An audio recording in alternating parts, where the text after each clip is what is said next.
Le thème qui m'intéresse aujourd'hui, c'est le thème sur le pardon. Un thème très important. Le pardon fait partie des choses les plus difficiles à faire. Parfois on néglige cela, mais c'est très très difficile. Et ce qui est souvent embêtant, c'est que pour pardonner, on se dit que si on le fait, la personne qui nous a blessés va continuer à le faire. Un.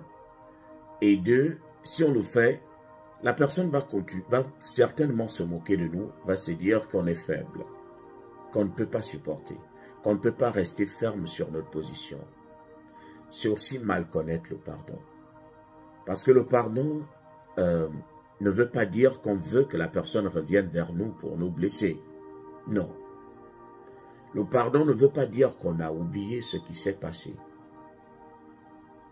Mais le pardon est beaucoup plus important pour nous qui gardons de la rancune dans le cœur.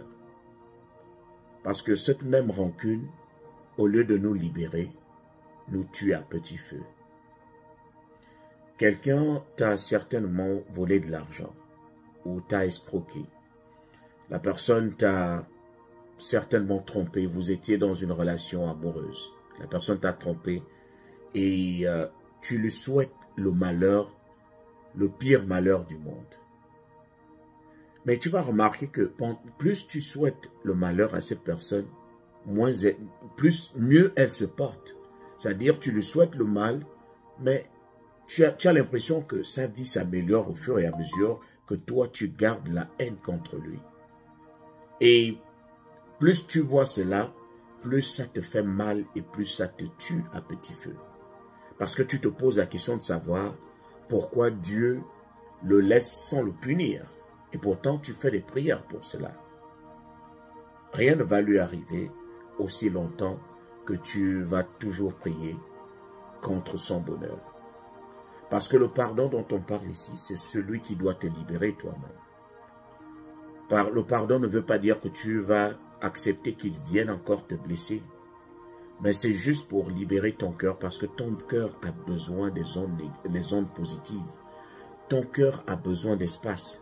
Et tant qu'il y a cette rancune et cette haine dans ton cœur, l'amour ne peut pas s'y installer.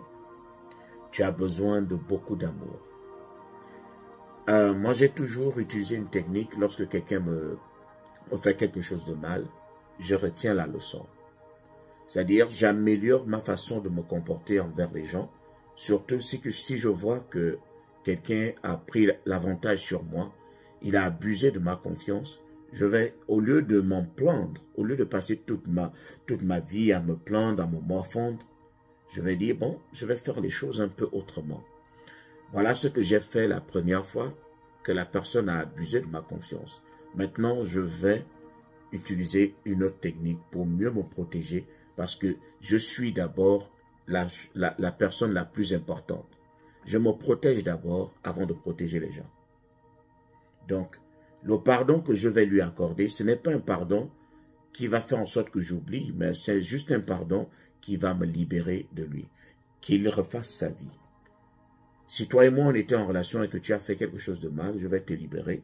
Je dis, bon, non, je te pardonne, mais va en paix. Moi, je veux rester chez moi en paix également. Je sais déjà comment mettre les garde-fous pour que ce qui m'est arrivé n'arrive plus jamais. L'importance du pardon.